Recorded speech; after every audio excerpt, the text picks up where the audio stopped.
So now we're going to look at this how we can actually link part A and B data sets to part D data. So, or let's think about some research ideas or some studies that you may want to do using A and B and D data. So first thing you could think of, oh, we could look at the differences in health outcomes between those who use drugs and those who do not use drugs. I put this one as outcomes research, but think about this as Sovaldi. I've been working on Sovaldi. We've been looking into these new Hep C drugs and uptake rates, etc. But you would probably wonder, oh, wait a second. So if you use any of these new Hep C drugs, do we really save cost on the medical services, right? So you could actually do some follow-up study looking into spending on medical services as well as health outcomes, that is mortality. Right. And also, if you are interested in more pharmacy field, you could think of some comparative effectiveness research. It's like a head-to-head comparison. Drug A users versus the drug B users. And do we see the differences in the health outcomes between Sovaldi users and Harvoni users, between Harvoni users and Becloropag users, right? So it's not of course, there are randomized controlled trials, but it's really just a controlled setting. You could examine this issue in using real world data or secondary data, based on data from large samples, right? And also you could, this is what we covered yesterday as well, that you can simply look at, oh, okay, now having the high medication adherence rates, do they actually reduce spending on medical services, or simply the decreases utilization of other medical services, even including physician or office visits, etc. Now, another thing that I want you to actually think about is, this is a really interesting question that you could think about, oh, what happens if the drug is covered, the same drug is covered by both part B and part D? Then which coverage would beneficiaries, would they use part B drugs or would they use part D drugs, right? I think pharmaceutical industries, manufacturers would actually want to know this question, because it really could influence their decisions on what forms the formulary, right? So whether they're going to develop oral agents or whether they're going to develop injectables, right? So we're going to look into some of these in actually using some of my studies, right? So for this segment, I'm going to cover two topics. The first one is I'm going to show a study that I used only people service claims data, which have been around for a long time, which some of you already have may have used.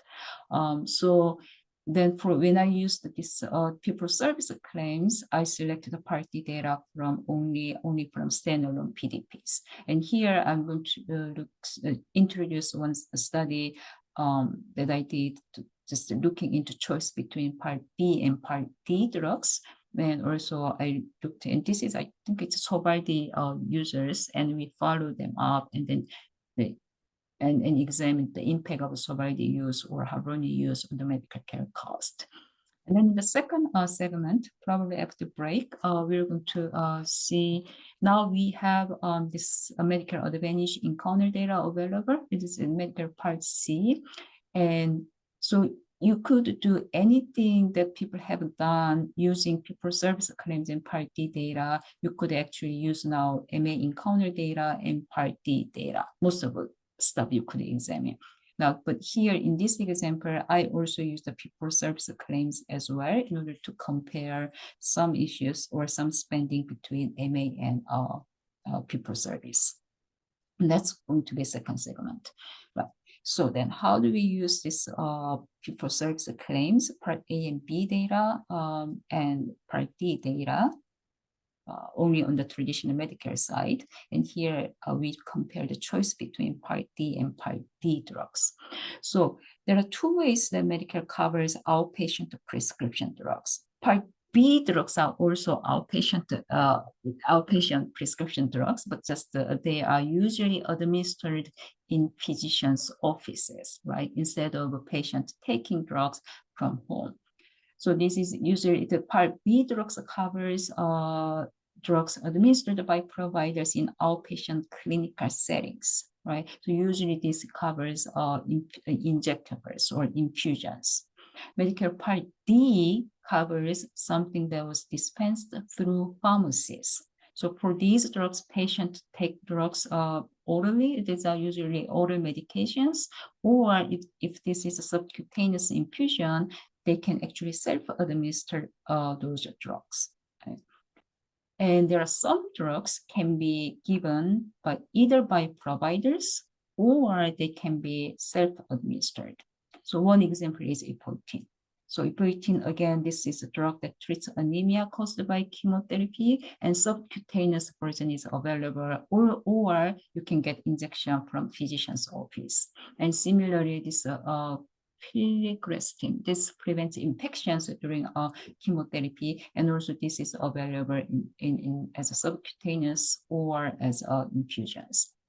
And now, even though it might not be exactly the same drug, some drugs in the same therapeutic class are available either as injectables or oral agent. So one example is this biologics to treat rheumatoid arthritis. So Remicade is covered by Part B. This is injectable, but Humira is covered by Part D.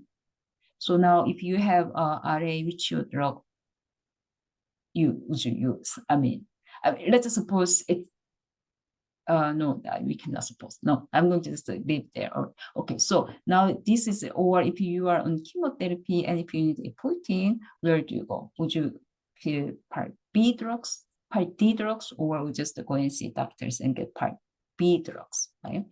So here we examine the use of Part B versus Part D covered drugs using Epoetin and filgrastim, but we analyzed this by low-income subsidy status. Why? Why did I focus on LIS status? I thought that this is really key here, examining this Part B versus Part D.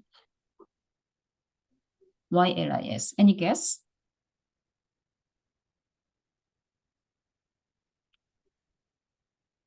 What is really a compounder? Could be compounder, but it's a little bit more than compounder. Actually, we developed our hypothesis or our expectation based on this LIS status, and let's look at this. Okay, so what is cost sharing? Exactly, somebody says the cost sharing differences, right? So usually when beneficiaries think about which drug to fill, it's the first thing that comes to their mind is probably cost, and probably in our cases as well, right? Oh, which way I can actually pay less, right? So let's see, Part B drugs, we have cost sharing. This is Medicare imposed cost sharing. It's a 20% co-insurance after annual deductibles, right? And however, most non-dual beneficiaries, many people service or the general Medicare beneficiaries have a supplemental coverage, such as a Medicare policy, which pays for Part B cost sharing. Okay, but if you are dual eligible, Medicaid program covers Part B cost sharing. So if most people have a supplementary coverage, when you use any Part B services, you could think, oh, your cost sharing is pretty low. You are not going to have a really high out-of-pocket spending for Part B services, assuming that either you are duals or non-duals who have a supplemental coverage. For Part D drugs, we know that low-income subsidy beneficiaries, all dual eligible beneficiaries are LIS beneficiaries. Not all LIS beneficiaries are duals. There are some LIS beneficiaries who are not duals. For these LIS beneficiaries, they have really nominal cost sharing for Part D drugs, right? But non-LIS, if you don't have a low-income subsidy, you have a large cost sharing for Part D drugs. Of course, it depends on your plan benefits, right? So what is your expectation here?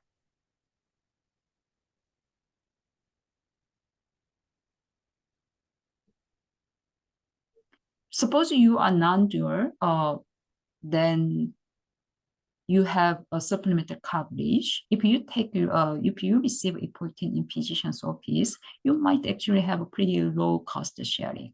But if we just saw that the Part D plan coverage for E14 and the cost sharing could be 30% if it's in specialty tier, then you may actually have a high cost sharing. So if you are non-LIS, then if I'm non-LIS, I probably use Part B drugs. But if you are LIS, you might be a little bit indifferent whether it's a Part B or Part D. Here you have a nominal copayment for Part D drugs, but if you are LIS and not also you are dual, if you go to Part B, then your Medicaid program will cover. So then here it's probably a matter of preference whether you prefer to take, do self-administration from home or whether you just go and check with your doctors, right? So our study population was Medicare fee-for-service beneficiaries with a cancer. We actually identify the cancer patient following the CCW algorithm, requiring at least one inpatient or skilled nursing facility claims with the cancer, or at least 2 outpatient or carrier claims with the cancer. Then we defined that the beneficiary has cancer. We removed our ESRD, and we required A and B and D coverage for the entire year, and we also required a 12-month enrollment in standalone PDPs. But what are data sources? What are data sources? There was a question about here that whether do you need to exclude the patient in Part C plans? Yes. I did exclude, back then there was no MA encounter data first, that was the reason. And even though we had no, yes, that's true. Yes, we couldn't really identify the cancer patient, right? Because we identified the patient with the cancer using claims data. So during this time that there was no MA encounter data that provides information from inpatient or outpatient or carrier. So data sources are the inpatient and skilled nursing facility information comes from MedPAR, and outpatient facility information comes from outpatient files, and carrier files give information on the professional services and Medicare beneficiary summary files and PDE records, right? How do we construct analytic files? So this is what we got the data. The first step, after you get data, the first step you do is you first select your sample, right? So we apply the sample selection criteria for like a non-ESRD or ABD coverage requirement using MBSF. And then also we kept information we need from MBSF, including age or sex or race and the Part D plan enrollment information.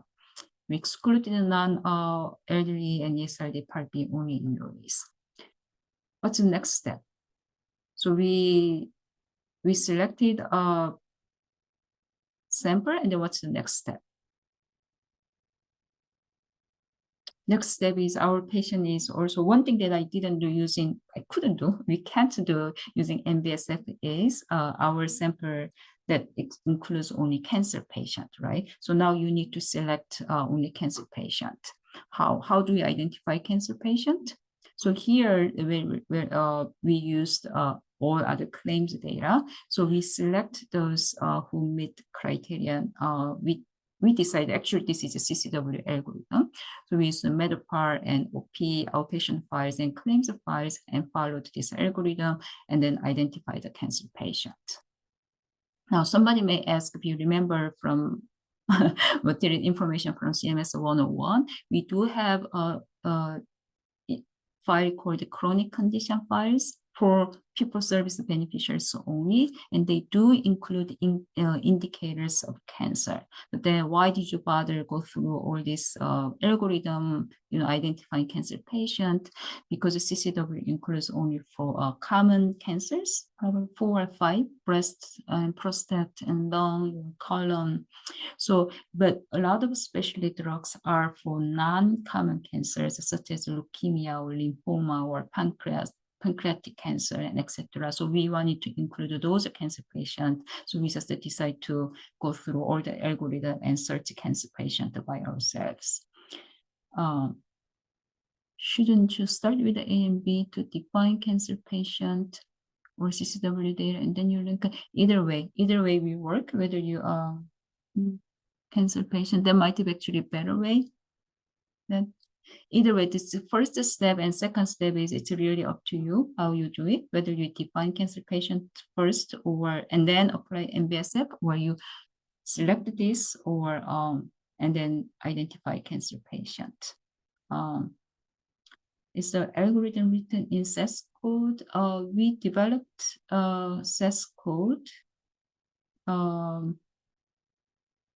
I don't keep it, but if you need, this is not really hard task. If you need some sample code, and you can contact me later. It's not like a publicly available SAS code. Now the third step, what is the third step? So we identified our sample, and then what are drugs of our interest, right? So we need to select. So what was our research question? So we are looking into whether people are using part B versus part D in order to receive epoetin, right? Or filgrastim, right? So first, let's see how we can actually identify epoetin users from part D. In other words, part D epoetin users. How can we select? What data do we use? Here we have to use event records, right? So we use PDE records, and then for these drugs, epoetin and filgrastim, there aren't many drugs, so we use brand names here. So using this brand name variable, we selected these drug users in part D. Now, the next step is, now we want to identify part B drugs. Does anyone know which file we should use? How do we identify carrier? There you go, right? How do you identify? So here, I use the brand name, right? I mean, if you are interested, if you know all the NDC, you could use a product service ID. It's a little bit more complicated. All right, so we have more experienced researcher here. Yes, so part B drug information is in carrier line items, and you have to search HitPix, right? So usually this is a HitPix level 2, and it comes as a J code. And because we have only a couple of drugs, it's not hard to identify J code. You can select, you can identify, grab all the J code, and then you can select this part B drug users. Okay, so this is our results. What do you see here? Is it what we expected? Yes, I would say yes. Okay, so let's look at the epoetin use. If you are non-LIS, then wow, 90% of people use the part B. And some use a very small percentage here, some use the both, but really majority of non-LIS patients use the part B drugs for epoetin. What about LIS? They are pretty much indifferent. If you are non-dual LIS, I would probably use a part D. If it's non-dual, your part B cost sharing is not covered by Medicaid unless you have a Medicaid policy. But given your income, you might not have a Medicaid policy. But if you go to part D, you have a really nominal cost sharing, right? We really didn't go into there. It's non-dual LIS. You could actually create another subgroup here and examine the differences. Filgrastim is similar for non-LIS, and here for its LIS, you actually see more part B drug users. Right? What table is the LIS variable located in? LIS variable is in, where is the LIS variable? How do we identify LIS indicator, LIS beneficiaries? It's in MBSF, right? So MBSF tells you whether it's there in the part, the low income subsidy, they are eligible for low income subsidy for part D drugs, right? So you look into MBSF, right? So now, so that's one thing that we've done just to to compare Part B and Part D drugs. Now, the next thing that we're going to look into is actually we're going to construct some cost using A and B claims data, and then we're going to follow up these Hep C drug users, which are all identified from PDE or Part D data, right? So now I'm going to give you a more official. Let's say, how was the Part D enrollment defined for this study? Country ID, yes, for this, the first study was only for fee-for-service beneficiaries, which means that they all have a standalone Part D, standalone PDPs. So you could have selected only the contracts starting with the S. Right? And here, so official the name for this new Hep C drugs is this is therapeutic class name. It's called direct acting antivirals, so DAAs.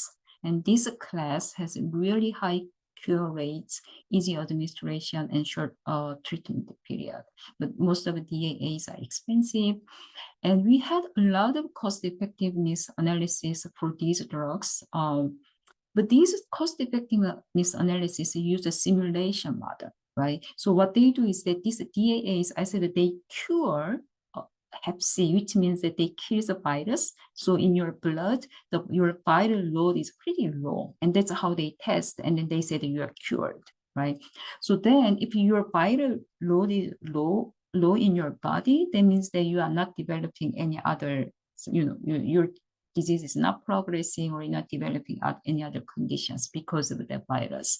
So these cost-effectiveness studies looked into the literature and get the parameters. Oh, if you don't have this viral load, then this is the probability you're going to develop and not develop these conditions. And then they did this simulation and said that well, DAAs are cost-effective. Really? So what's really going on in the real world, right? And that's the advantage of what we do when we use Medicare claims data. So I actually wanted to see the real world evidence on cost impacts of DAAs. So we examined the relation between DAA use and follow-up medical cost.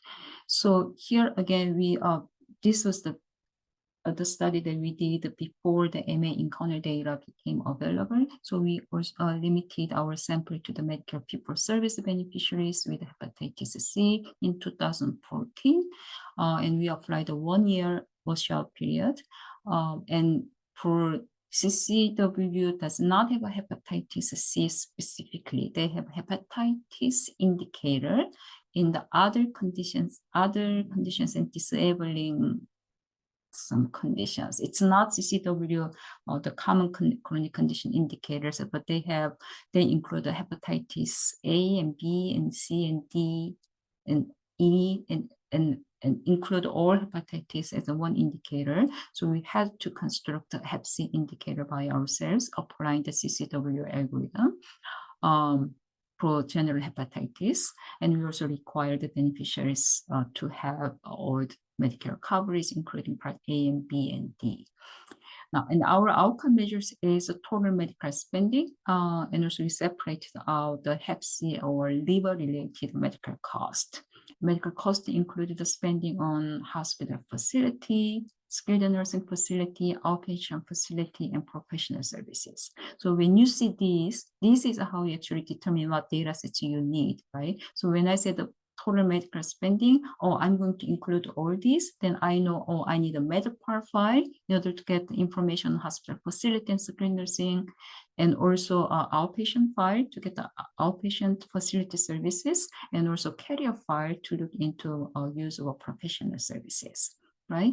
So our data sources, we obtained the data, we used the 5 years of data, right, from 2013 through 2017, Medipar outpatient file carrier and MBSF and PDE records. How do we construct the analytic files? So let's think. So first we apply the sample selection criteria using MBSF file. So obtain Medicare enrollment information and also keep some demographic information from MBSF. And also because this is only on fee-for-service, we do have chronic condition indicators. So you can use currently or 30 condition indicators, or you could select more important conditions. So we use chronic condition indicator files as to measure health risk. Next step is now identifying Hep C patient.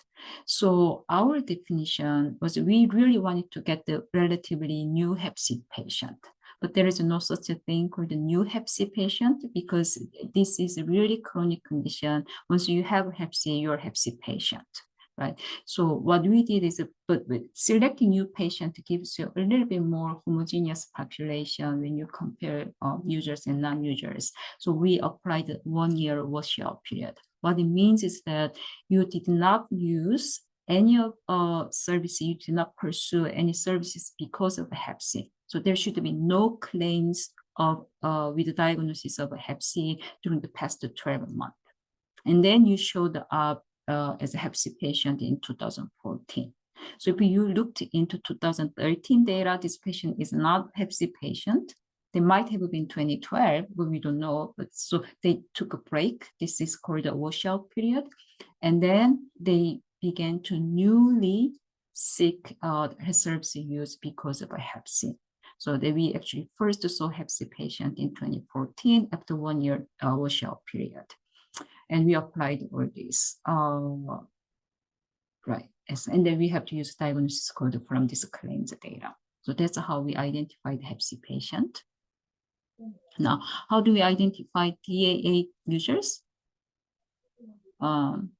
This is Part D drugs, right? Oral agent, Sovaldi or Harvoni or Takeda. So here you have to use PDE records, right? So PDE records, you can, how do we select DAA users from PDE? What did you use? You can use anything. These are, again, it's a very small set of drugs. So you could use brand names, or you could use, we use actually generic name. Now you can see more drugs became available when we were doing this study. This is Sovaldi. No, Sovaldi is, no, this is Sovaldi, soposibuvir, right? But also, you know, the NDC code, it's a very simple list. You could actually use a product service ID.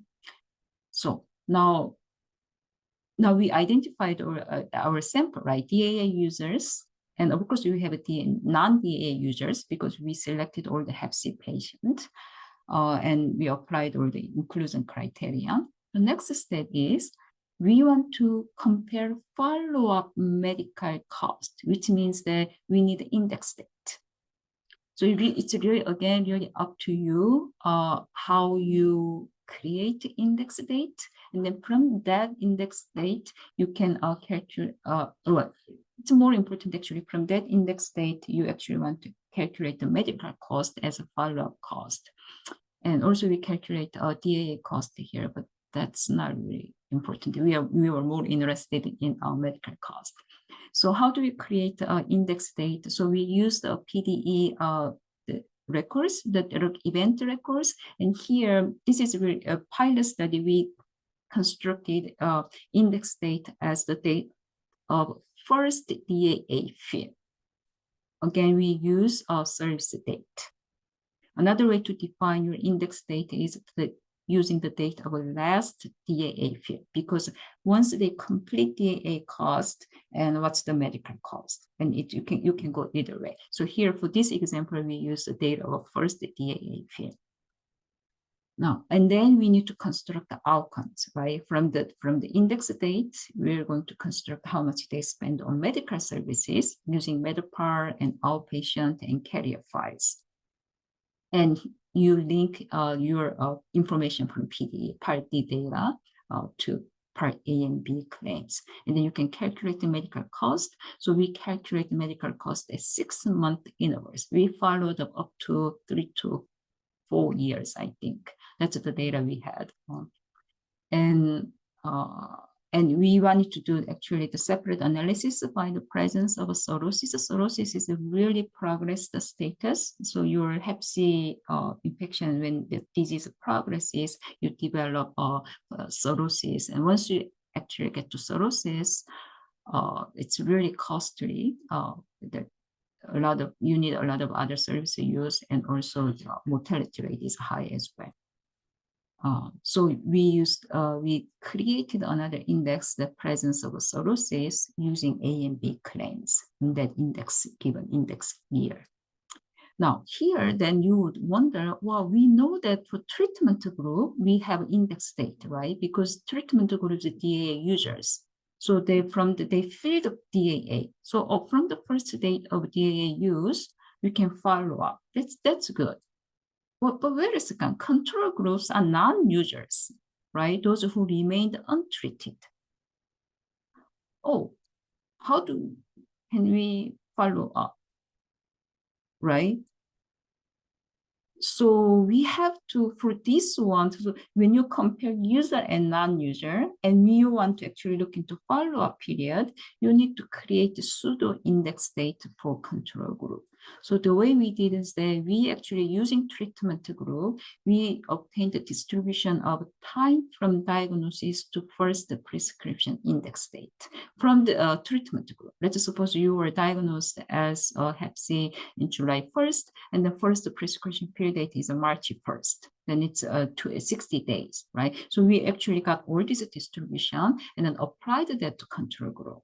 And this graph shows this. So this is the date of diagnosis. So for treatment group, those users, you can actually see DAA initiation date here, the first field date. So we applied these days, 60 days, to this control group patient, and then we assigned the pseudo index date. If you were diagnosed in February 1st, I'm going to assign your pseudo index date as April 1st, so that we can follow up from that point, right? So this is for this period is a pre-treatment period, and then from the DAA initiation and to the treatment completion, you have a treatment period, and then we also just pretend that these non-users also were treated, and then this is treatment period, and then we had this follow-up period. So we want to make a little bit similar, create these non-user groups similar to user groups. And then this is 6-month post and 12-month post and etc. And then we did a lot of matching actually here as well. Okay, so what did we get from this analysis? Look at this. What do you see? So we have this is the separate analysis by the presence of cirrhosis, and this is Hep C or liver-related spending. And we see some savings, right? So once they used DAAs, their spending is lower than non-users. What happens in the cirrhosis without those who are, who didn't make actually disease, didn't have much of progression in their disease? You see here, pre-treatment, first follow-up period, users have more spending compared with the non-users, right? For this Hep C and liver-related spending. Now, before they look at this cost difference between those with the cirrhosis and non-cirrhosis. So however we are saving from those without cirrhosis, it's not really much, right? It's very, generally, these are low spenders and these are really high spenders, right? And this is, and also this is a total spending. In other words, all costs, not related to the Hep C or liver. You can also see the medical distribution. One reason that we want to actually cure Hep C is that when you have a Hep C virus in your body, you're likely to develop a lot of different kinds of conditions, kidney disease or some arthritis or some other infections. So those are actually in here. So hopefully once we cure HCC, once kill the virus, actually hopefully we can save some cost here. We don't know whether this justifies the DAA cost or not, but at least we see some reduced medical spending among users, particularly those with cirrhosis and those without cirrhosis as well. Okay, so in summary, we did see some reduction in Hep C and liver related spending during the 3.1 3.5 years follow-up period, particularly those with the cirrhosis, and reduction in total spending lasted for about 2 years. In all patients means that whether you have cirrhosis or not. And that was our conclusion. I'm introducing, this was published in a paper, but I'm introducing here in a some of the results from our preliminary analysis. But this is not, rather than the contents, just to see how we actually use the data.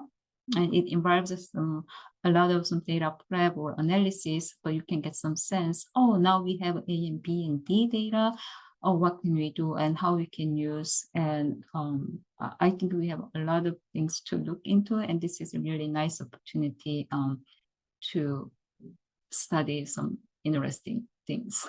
Right? Okay, so now we are going to look into research that I did using MA encounter data, and fee-for-service claims data and Part D data.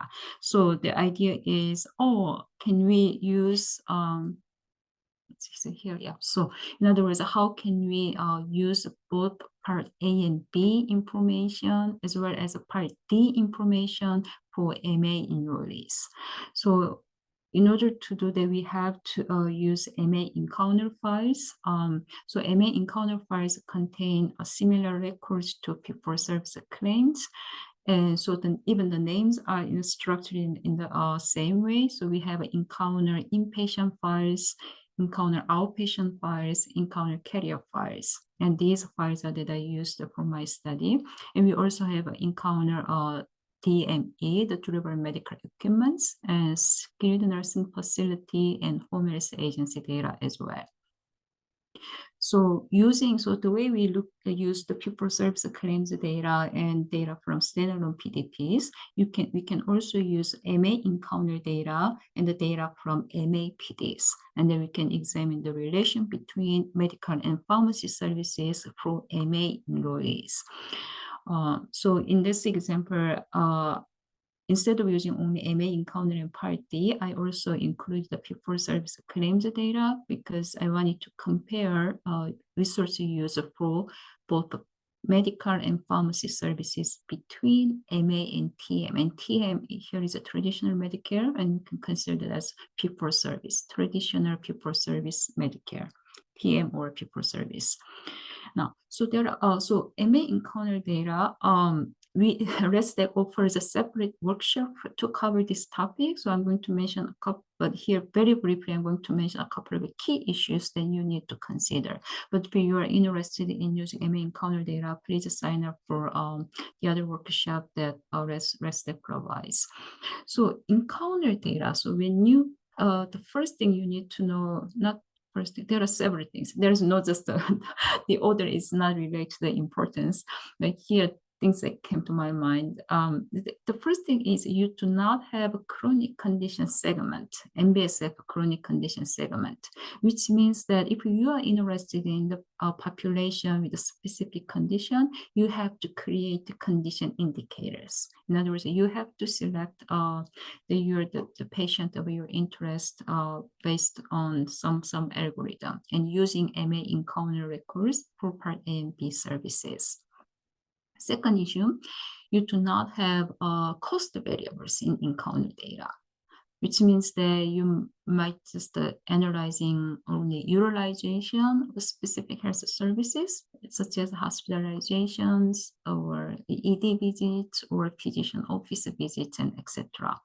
But if you are not interested in looking into some fragmented, some narrow set of specific services used, you could assign some standardized prices. Just suppose you could use a fee-for-service payments and then assign that those prices to each service delivered in MA. And then you can construct a global measure of resource use. So once you attach dollar terms to services, you can combine hospitalization and physician office visits and ED visits or any lab test or anything, right? So then you can measure some overall measure of total resource use. And third issue is that, third is issue. So, okay, so the encounter data, one some unique aspects, which is different from fee-for-service claims data, is that MA encounter data include have records from chart reviews. So encounter data means that encounter data are recorded. The base encounter data are recorded by providers after service delivery. So there was encounter between physician and providers and patient, but chart reviews are some retrospective review. So after service was delivered, usually Medicare Advantage organizations, whether through vendors or not, they actually go to the and review medical charts and then try to correct or add information in the record based on chart reviews in case providers missed some diagnosis or misrecorded diagnosis, and that's chart review records. So you have to decide as a researcher, so you have to decide on whether to use chart review records or not.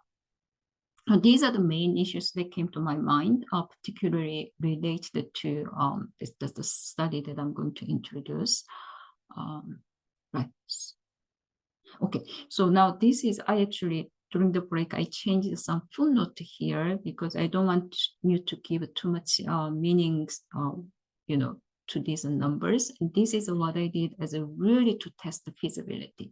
So the first MA encounter data, which was called the 2015 preliminary data, was released in 2018. That was a time when I was working on these Hep C issues using fee-for-service data. I immediately said, oh, I'm going to get this data and see whether I can do the same things for MA enrollees. So I just get this 2015 preliminary data, which may or may not have been really complete.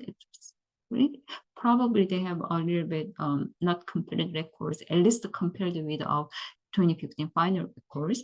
So this was a really feasibility test, whether I can create and construct these measures. And I knew that there was no cost variable in MA encounter data. So I used inpatient data, encounter inpatient data, and then there is a DRG information there. So I assigned the DRG payment, which traditional Medicare or fee-for-service sets, and then they assigned this DRG payment to inpatient stay in the by the MA enrollees in the encounter inpatient data.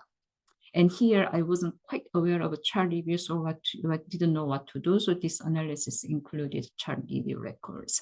So my point here is that not comparing these two numbers, what I want to say is that whatever we did using fee-for-service claims data or Part D data, things that we looked at so far, you can actually do that for MA enrollees as well. And that's the point. And then we're going to move into the real study that I did. Yeah. So using this MA encounter and fee-for-service and Part D data, I compared the resource use between MA and TM or fee-for-service by medical conditions. Now, so the background is that, so we know that the MA Medicare Advantage has relatively lower spending or resource use compared with the traditional fee-for-service Medicare. So in this study, I probably refer a lot as traditional Medicare. The reason is that traditionally we used to call this as a fee-for-service, but there is a really efforts by Medicare to stay away from fee-for-service, and even fee-for-service side, we have alternative payment system, including value-based system or pay-for-performance or accountable care organizations. So overall, instead of sticking to this fee-for-service, sometimes we tend to call a traditional Medicare. So I'm going to probably refer TM here, but the same as it's fee-for-service. But so this is what we generally know, and this is what literature has found, but literature is really limited to examining just the one overall cost in the entire population and MA or TM population. Or this is a very common, they usually focus on patients with specific conditions. The most commonly examined condition is diabetes. You will see really thousands of studies on diabetes or cardiovascular disease, or sometimes hip fracture, maybe some specific conditions. So our question here was that the differences in resource use between MA and TM, wouldn't that be really condition specific? So even though we may see some lower spending or lower resource use for diabetes patient, may not be for another, the patient with other conditions. So our expectations about condition-specific MA effects are not our condition. It's what literature has discussed. So one thread of literature discusses that, the advantage of MA and how they save a cost or reduce resource use. Maybe that's because they encourage more, they use more of low cost management services. And that's why they can actually save a cost for diabetes, because diabetes is, they can be managed in by the primary care providers, right? Where you are actually doing, receiving some recommended services and you are on the medication. As long as you follow and manage, you can actually prevent some hospitalization or development of complications. So the idea is that using more of low-cost management services, you can avoid the costly hospitalizations or more resource-intensive service use. And that's why they save costs. That possibility might not apply to conditions that requires immediate high-cost services. Let's suppose AMI, acute myocardial infarction. Then this is really unpredictable and acute. So as soon as you have a heart attack, you have to immediately undergo some procedures by cardiologists. You cannot leave the patient to the primary care doctors. So then why do we expect that MA would save cost per patient with the AMI? So this group says that, well, MA might not save cost for patient with AMI or cancer or something.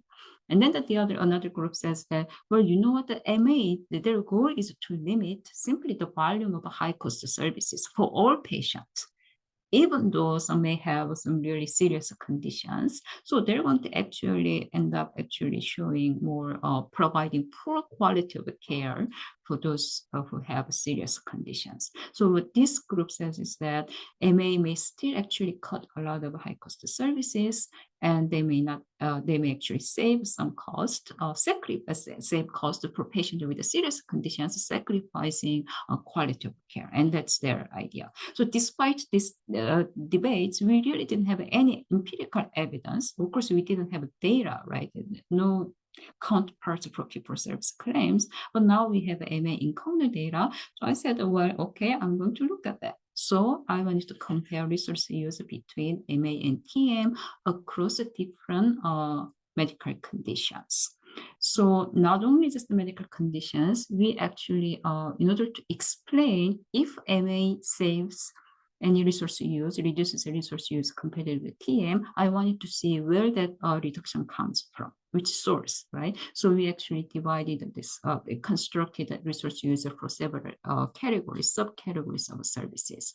So the categories we examined those hospital inpatient. This is hospital facility services, outpatient facility services, professional services, and Part D drugs, and hospice services.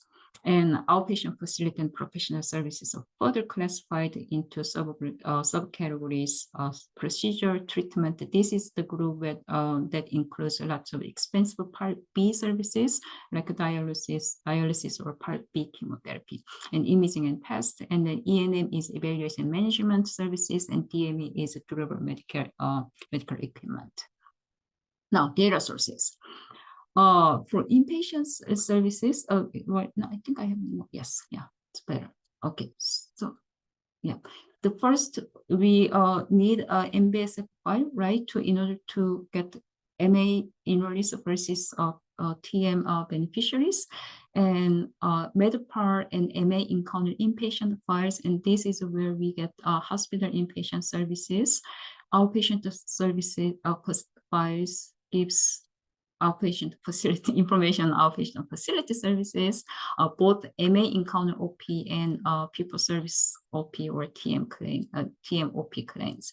Carrier files, MA encounter claims, and then TM carrier claims.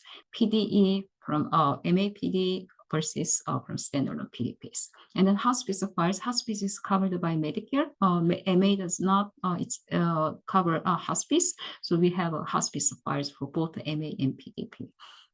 And we did not use skilled nursing facilities and homeless agency files because the encounter data for these two types of services were very incomplete. So we really didn't want to use these two files for MA enrollees, which means that we don't want to use these two files for TM beneficiaries either. So this was, we simply just didn't look into post-acute care. Now, our study sample population was that the random 20% traditional Medicare or fee-for-service beneficiaries in 2019. And then for MA enrollees, MA encounter data are still, there are some concerns about potential incompleteness. So before we did this study, we validated the data, we checked completeness of encounter data against the other data sources, and then we identified 244 contracts out of 353 contracts that we think that had a really highly complete encounter data.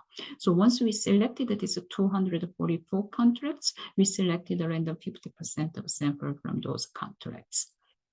And again, we required beneficiaries have this full meaning that having A and B and D, and here we applied the continuous enrollment requirements. And then we selected 33 conditions. These 33 conditions are 30 common conditions, which are included in CCW chronic condition files, and plus we selected the leukemia and lymphoma and MS, multiple sclerosis, because these conditions require expensive treatment. And these are really serious and debilitating and costly conditions. So we had a patient with one of the 33 conditions we selected.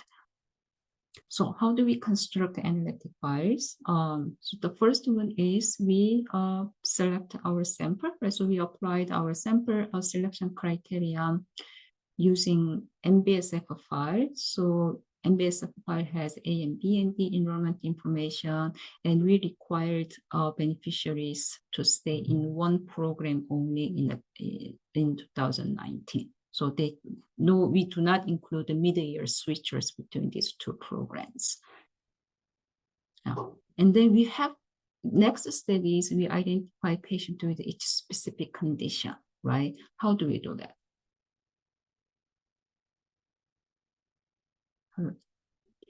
Here, we had to construct each condition indicators using claims data or encounter data. Because CCW condition, chronic condition indicator files include information only for TM beneficiaries, right? And also, we, as I said, we did not use a SNF, the skilled nursing facility or home health agencies, but sometimes the CCW algorithm requires the use of those files. So if we use the CCW indicators, TM beneficiaries are their chronic condition indicators are based on, partially coming from the SNF and home health agency as well. So we didn't want that. So we to give some equal treatment, we used the CCW algorithm without SNF and home health agency and apply the same algorithm to both the TM and MA beneficiaries.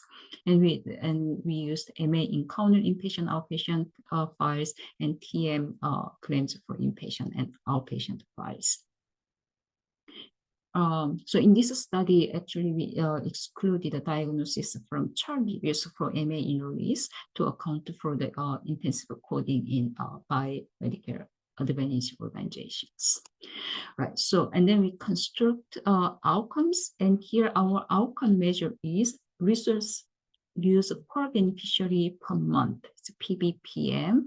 So we don't have cost information in MA, so we apply the standardized prices, which is a TM payment to services provided in both MA and TM. This is a little bit more than, it's a very simplified version with just a one sentence. So TM payments, the fee schedules are publicly available. So based on those fee schedules, we developed our own standardized prices, and then we applied the same prices to MA and TM records. So we did not use TM payments records from fee-for-service claims data, except when we construct the standardized prices. So we constructed the resource use separately for hospital inpatient services, outpatient facility services, and professional services, and Part D drugs and hospice care. And we have actually further divided this professional service into different categories, and the total resource is a sum of all these resource use for each categories above, right? Now, what did we find here? So well, for our analysis, we did a propensity score matching in a very narrow, using narrow caliper, and a one-to-one matching with nearest matching with no replacement. And then we use a generalized linear model with a log link with match the sample and separately for each condition. This is what you found. I know it's a little bit small, but let's look into this. This is 33 conditions, and if it's a negative, which means that MA had lower resource use compared with the TM. So we see that in general, yes, MA had a lower resource use for most conditions, and particularly for these top conditions, COPD or MS, depression or RA and CKD. Actually, they actually saved a lot of resource use here. But in the bottom here, you see some conditions. This is a 95% confidence interval. You don't see here from about here, except this arterial fibrillation. You see that there is no significant difference in resource use between MA and TM for these types of conditions. A lot of cancer belong to here, and MA, we do not see any differences in resource use. And the pneumonia, lymphoma, and stroke is actually essentially insignificant difference in resource use between MA and TM. Now, the next step is we took out these top 4 conditions. Oh, yeah, they save a lot of, they means MA, they actually reduces a lot of resource use for these top conditions. So we selected these 4 conditions, and we also selected this bottom 4 conditions where we do not see any significant difference between MA and TM. So this is for top 4 conditions. For those top 4 conditions where there was a larger reduction in resource use in MA, we looked into some subcategories, resource use for subcategories. So this is, again, this is this line, vertical line is 0. So if the bar is on the left side, that means that MA reduced the resource use, and the bar is on the right side here, that means that MA spend more. MA had a higher resource use. It's very consistent across conditions here for hospital inpatient services and treatment category. So MA has consistently had a lower resource use for hospital inpatient services and treatment for these groups. And MA had consistently higher resource use for imaging and testing for all these 4 conditions. And for Part D drugs, it's somewhat mixed, and procedures MA saved a little bit, but not a lot. So, okay, so majority of reduction in resource use may be coming from hospital inpatient services and treatment, right? And then next, we looked at the bottom 4 conditions where MA did not have, conditions where MA had no significant reduction in resource use compared with TM. What's the difference? I'm just showing here as an example the chronic kidney disease case. We had this reduction in resource use for hospital inpatient services. However, for the bottom conditions, MA had higher resource use for inpatient services. So you could imagine maybe spending on inpatient services is driving the spending on the total resource use, right? So when you save cost for inpatient services, resource use for inpatient services, then you could probably have a lower resource use for total across all the categories, right?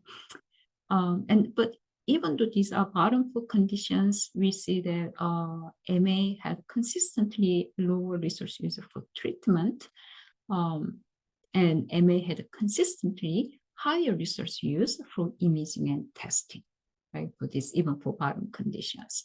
So these are just to look into a little bit more, just focusing on a couple of conditions. Now, this is just the resource use for inpatient services across all 33 conditions. This looks really similar to the graph of total resource use, right? So the rank, or not rank, it's just the order of conditions exactly the same across all the chart. So this means that, it's really sort of mirroring the resource use in the total, the reduction in total resource use. So if you don't save anything for inpatient services, you're likely to have insignificant difference in total resource use. And this actually, it's two graphs are combined, and this green one is for treatment, resources for treatment, and then this orange one is resources for imaging and testing. So across all conditions, again, MA had consistently had a lower resource use for treatment, and MA had consistently higher resource use for imaging and testing. And so I'm going to actually stop here. So we presented for other service category as well in appendix, not in the paper, but this is the one that we actually did. And in the, we also, I should have included the Part D cost side. So we also looked at Part D as well. It shows a really interesting pattern here.